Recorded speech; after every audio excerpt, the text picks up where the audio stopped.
अनिया की आंखें अचानक खुलीं। वो शानदार स्टडी, चटकती हुई आग वाली जगह और वो रहस्यमयी औरत, सब गायब था। वो एक ठंडे पत्थर के फर्श पर पड़ी थी और धूल के कण बोर्डेड अप खिड़कियों से आती हुई हल्की रोशनी में नाच रहे थे। उसके सर में दर्द हो रहा था। पिछली रात की घटनाएं एक चक्करदार धुंधली याद थी। राहुल, वो बड़ी मुश्किल से बोली और उठने की कोशिश करने लगी। राहुल एक दीवार से सटकर बैठा हुआ था। उसका चेहरा पीला पड़ा हुआ था। वो चौंका और ऊपर देखा। क्या हुआ? वो कहाँ गई? वो कमरा पहचान से परे था। मकड़ियों के जाले दीवारों पर भयानक टेपेस्ट्री की तरह लटके हुए थे। फर्नीचर टूटा हुआ था और धूल से ढकी चादरों में लिपटा हुआ था। हवा में सड़न और भूली हुई यादों की त्याजहस्त की गंध भरी हुई थी। अनिया की रीढ़ की हड्डी में सिहरन दौड़ गई। ये हवेली जिंदा थी, बदल रही थी, उनके साथ खेल रही थी, लेकिन क्यों? हमें यहां से निकलना होगा, राहुल ने कहा। उसकी आवाज कांप रही थी। उसने खुद को ऊपर धकेला और दर्द से विंसिंग। ये जगह, ये सही नहीं है। उन्होंने उस कमरे को देखा। उनके कदमों की आवाज उस भारी खामोशी में गूंज रही थी। सिर्फ दीवारों के पीछे छिपे हुए अनदेखे जीवों की सरसराहट की आवाज आ रही थी, जैसे धूल में कोई फुसफुसा रहा हो। एक समय पर सुंदर दिखने वाली चिमनी अब एक खुला हुआ मुंह की तरह थी, ठंडी और भयानक। जैसे ही अनिया उसके पास गई, उसने राख और कालिक के ढेर के नीचे धातु की चमक देखी। उसे हटाते हुए उसने एक चांदी की चाबी देखी।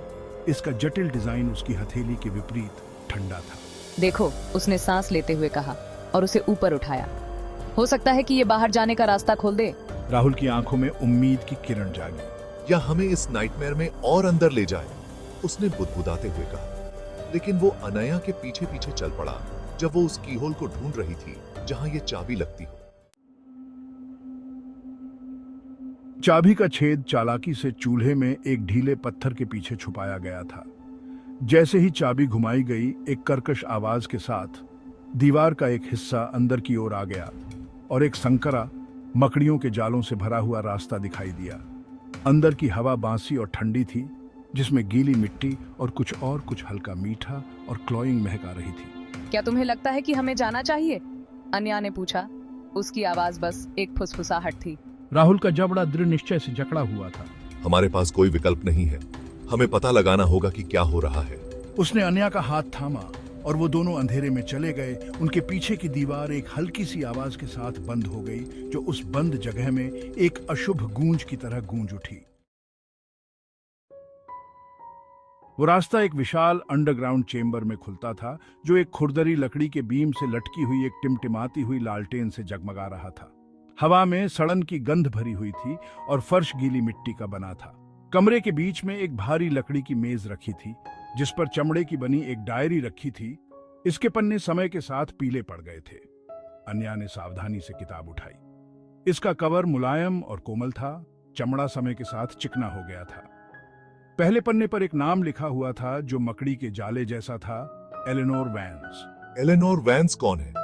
राहुल ने सोचते हुए जोर से कहा। अनिया ने पढ़ना शुरू किया। सुंदर लिखावट में लिखे गए शब्द अजीब घटनाओं के बारे में बता रहे थे। रात में चलती हुई परछाइयों के बारे में, फुसफुसाती हुई आवाजों के बारे में जो हॉल में गूंजती थीं।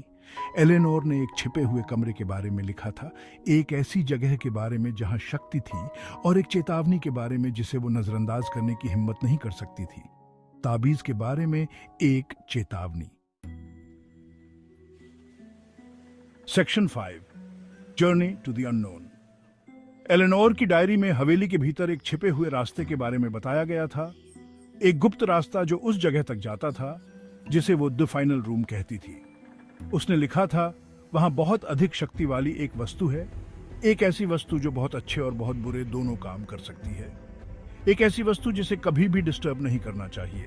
एलेनोर के क्रिप्टिक निर्देशों का पालन करते हुए हमें हवेली के नीचे इन लैब्रिंथाइन रास्तों पर जाना होगा, राहुल।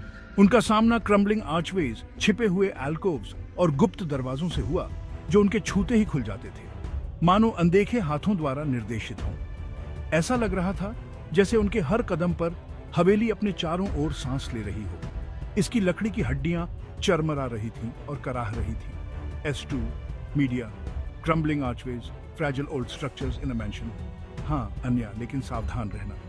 ये क्रम्बलिंग आर्चवेज और छिपे हुए अल्कोव्स ऐसे लगते हैं जैसे ये कभी भी गिर सकते हैं। ऐसा लग रहा है जैसे हवेली खुद जिंदा है, हमारा मार्गदर्शन कर रही है, या शायद हमें चेतावनी दे रही है। किसी भी तरह से अब हम पीछे नहीं हट सकते, हमें इसे पूरा देखना होगा।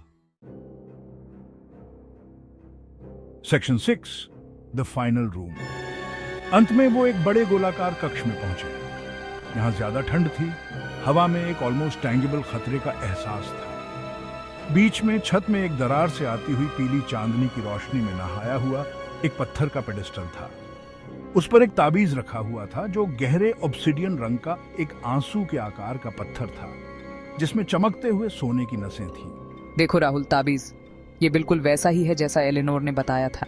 ताबीज एक अंदरूनी रोशनी से धड़क रहा था, जिससे टिमटिमाती हुई परछाइयां दीवारों पर नाच रही थी। ऐसा लग रहा था जैसे हवेली का दिल, इसका असली सार इस एक वस्तु में समा गया हो। सावधान रहो अनया, हमें नहीं पता कि हम यहाँ किस तरह की शक्ति से निपट रहे हैं। जैसे ही अनया ने उसे छूने के लिए हाथ बढ़ाया, हवा का एक बर्फीला झोंका उस कक्ष से होकर गुजरा, उनकी लालटेन बुझा दी और उन्हें अंधेरे में डुबो दिया। पास रहो अनया, हमें यहाँ से बाहर निकलने का रास्ता खोजना होगा, और वो भी जल्दी। S1 media, man calling out in dark, concerned man in dim light. Rahul, रोशनी चली गई। अनया के अंदर दहशत फैल गई क्योंकि अंधेरा घना और घुटन भरा था।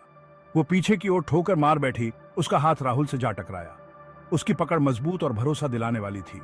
फिर जितनी अचानक अंधेरा हुआ था, उतनी ही अचानक वो कक्ष एक भयानक हरी रोशनी से नहा गया। पेडिस्टल पर रखा ताबीज एक अलौकिक चमक के साथ धड़क रहा था और हवा में ऊर्जा की गूंज थी। तापमान गिर गया और अनया अपनी सांसों को हवा में धुंधला देख सकती थी। क्या हो रहा है? राहुल की आवाज घबराहट से भरी हुई थी। जैसे ही उन्होंने देखा, कक्ष में परछाइयां मुड़ने और घूमने लगीं, भयानक आकृतियां लेती हुई जो उनके चारों ओर नाच रही थीं और घूम रही थीं।